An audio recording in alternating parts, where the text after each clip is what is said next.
Você sabia que existe um anime tão polêmico que foi proibido no mundo inteiro? Hoje a gente vai estar falando sobre uma obra perturbadora que, pelo fato de ser tão pesada, foi excluída e proibida mundialmente. Mas você acha que é um anime de boa, tipo Death Note, que foi proibido na China? E que é apenas um motivo muito bobo? Você está bem enganado. Essa obra tá mais pra aberração. É horrível, horrível mesmo de assistir. Eu sei disso porque para fazer esse vídeo eu precisei assistir 52 minutos mais longos da minha vida. Isso é só uma introduçãozinha rápida, mas eu prometo que você vai gostar muito do vídeo. E se quiser dar aquela força, já se inscreve e curte o vídeo. E antes de tudo, tô aqui só para trazer essa informação de forma educacional. De forma alguma assista isso pro seu próprio bem.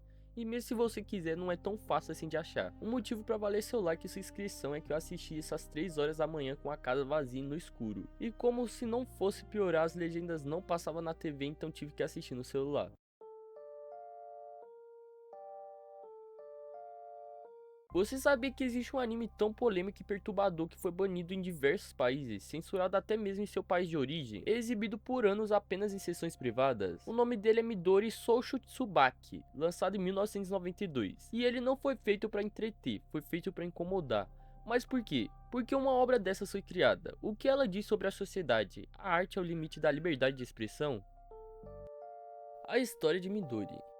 Midori é uma menina de 12 anos que vive sozinha vendendo flores pelas ruas do Japão antigo. Sua vida é simples e dolorosa, e fica ainda pior quando sua mãe morre. Na verdade, dá uma piorada estrondosa. Sua vida já começa ruim quando ela viu a sua mãe falecida em sua cama sendo comida por ratos.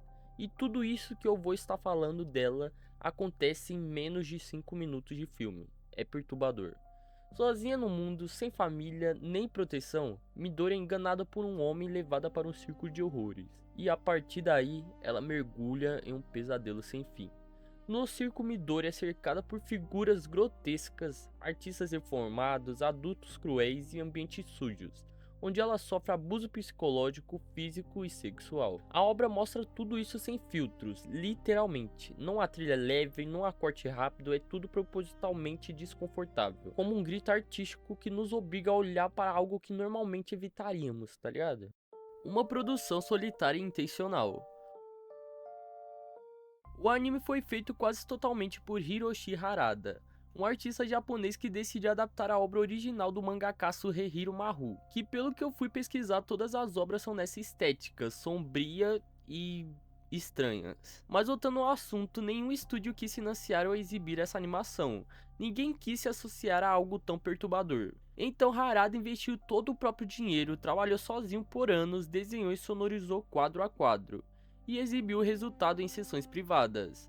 Ele queria que a obra fosse vista com contexto, com reflexão e não apenas assistida. Dá pra perceber a animação bem dura, a maior parte do filme são feitas por um único frame, não dá pra se esperar muita coisa de uma animação de 1992, feita por apenas uma pessoa. Isso também ajuda a deixar mais tenebroso a obra, inclusive por conta do áudio atrasar, a imagem congelar e o pior de tudo, a animação inteira não tem censura. Então podemos ver o quão sinistro é, podemos ver cenas adultas sofridas por Midori, podemos ver corpos se deformando, é extremamente bizarro. E só dando mais um realce, a parte do áudio atrasar é muito ruim. Que do nada os personagens estão mexendo a boca, aí para e o áudio rolando. É muito difícil assistir o filme. Mas isso não é por falta de talento, é proposital. Ele queria que a estética fosse suja, desconfortável, artesanal. Queria que você se sentisse preso no mesmo pesadelo que Midori vive.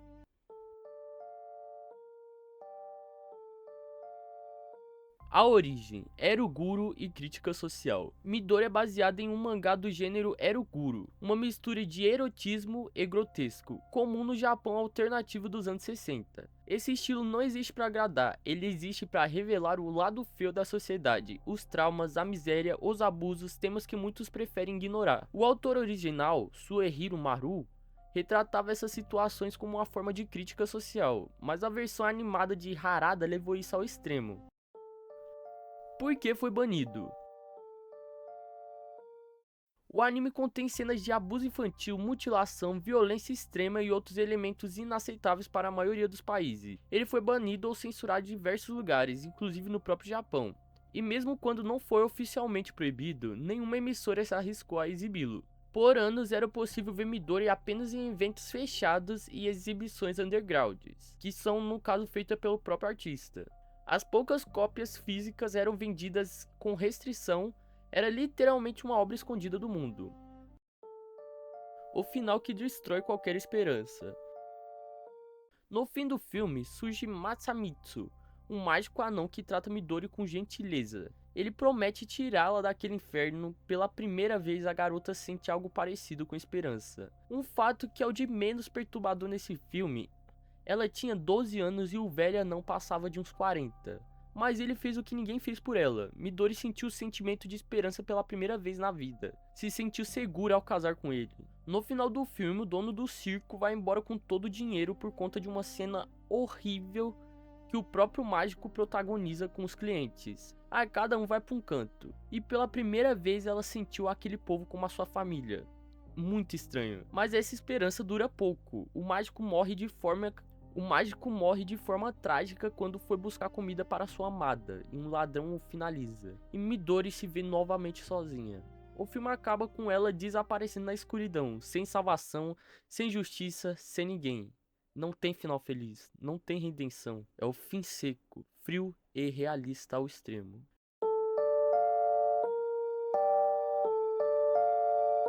É arte ou exploração? Essa é a pergunta mais complexa sobre Midori.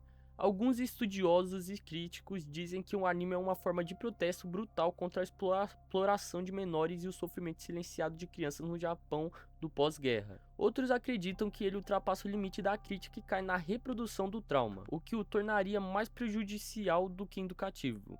O próprio autor Harada disse que o objetivo era incomodar e não agradar. Mas incomodar por quê? Pra quem? E a que custo?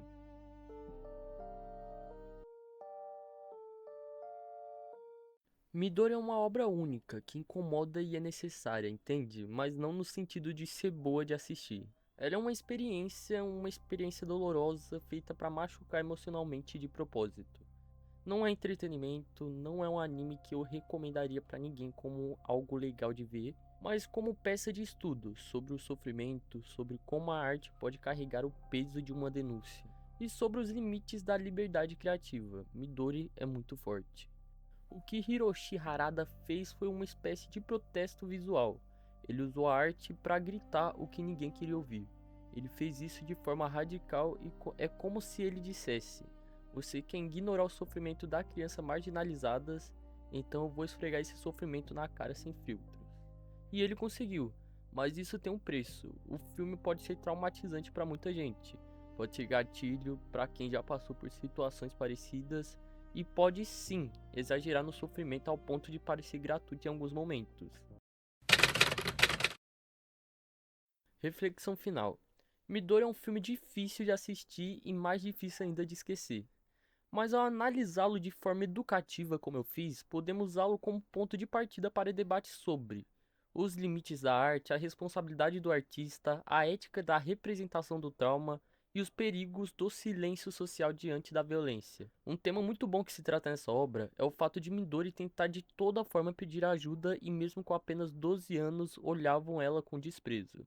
Obras assim não devem ser vistas por entretenimento, mas podem ser estudadas para que entendamos como a arte pode nos confrontar, nos questionar e nos desafiar a refletir. Por isso ressalto para não assistirem.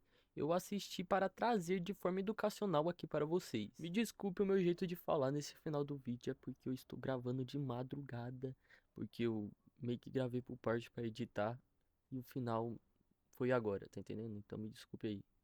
E o vídeo é esse, espero que tenham gostado e curte pra mais.